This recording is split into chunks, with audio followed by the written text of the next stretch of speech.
2019 के लोकसभा चुनाव में हारने के बाद निरहुआ एक बार फिर से मैदान में आ गए हैं। बीजेपी ने लोकसभा चुनाव में निरहुआ को आजमगढ़ की कमान सौंप दी है, लेकिन आजमगढ़ से तो चौंकाने वाली तस्वीरें सामने आने लगी हैं, जिसके बाद से निरहुआ थोड़ा घबरा गए हैं।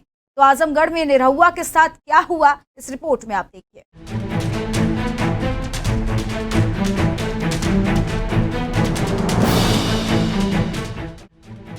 आजमगढ़ से आई चौंकाने वाली तस्वीर। निरहुआ को आने लगा पसीना।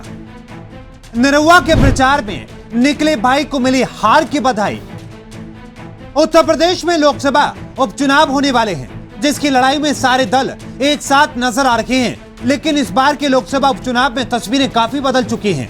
2019 के लोकसभा चुनाव में निरहुआ को मुंह की खानी पड़ी थी। एक बार फिर से बीजेपी ने निरहुआ को आजमगढ़ में उतार दिया है। और बस इतना ही है कि निरहुआ के सामने अखिलेश यादव नहीं, बल्कि उनके चचेरे भाई धर्मेंद्र यादव हैं। लेकिन निरहुआ का कॉन्फिडेंस लेवल 2019 की तरह ही बरकरार है, लेकिन ये कॉन्फिडेंस लेवल कुछ डगमगाता नजर आने लगा है। आजमगढ़ में निरहुआ के प्रचार में उन्हें हार की बधाई से सपा तक की जीत के नारे सुनने पड़े हैं। लेकिन कैसे, ये भी हम आपको बताएंगे। लेकिन उससे पहले आपको इन तस्वीरों को जरा गौर से देखना चाहिए।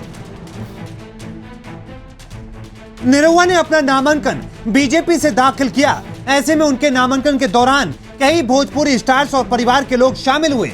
इस दौरान की कुछ तस्वीरें उनके छोटे भाई प्रवेश लाल यादव ने अपने इंस्टाग्राम पर शेयर की, जिसमें उन्हें देखा जा सकता है कि बड़े भाई को इस सीट से जिताने के लिए उन्होंने भगवा धारण कर लिया। सोशल मीडिया पर सामने आई कई फोटोज में देखा जा सकता है कि एक्टर और निरहुआ के छोटे भाई प्रवेश लाल यादव ने आजमगढ़ की एक सभा को भी संबोधित किया, जहां उनके साथ निरहुआ और आम्रपाली दुबे भी मौजूद थे। प्रवेश लाल यादव ने आजमगढ़ की तस्वीरें शेयर करते हुए कहा कि पहला दिन मिशन आजमगढ़। इससे एक बात तो साफ जाहिर हो रही है कि निरहुआ सीट को फतेह करने के लिए खूब जोर लगा रखे हैं। इस बार लग रहा है कि मामला कांटे की टक्कर का होने वाला है। वहीं दूसरी ओर आजमगढ़ चुनाव को लेकर निरहुआ की तैयारी पर लोगों के रिएक्शन की बात की जाए तो देखा जा सकता है कि प्रवेश लाल यादव के फोटोज पर लोगों के खूब नेगेटिव कमेंट्स आ रखे हैं। एक यूजर ने उन्हें हार की बधाई दे डाली, वो भी बिना चुनाव हुए। दूसरे ने लिखा कि फ्री टाइम में आजमगढ़ की याद नहीं आती है क्या? आप लोग केवल चुनाव में नजर आते हैं। तीसरे ने लिखा कि सारा नचनिया एकजुट हो गए हैं। चौथे ने लिखा कि एक आदमी को हराने के लिए सारा भोजपुरी इंडस्ट्री पीछे पड़ा है, फिर भी कुछ नहीं कर पाओगे। क्या से क्या हो गया? इसके अलावा कई ऐसे यूजर्स हैं जो उन्हें चुनाव से पहले ही बता रहे हैं कि हार जाओगे।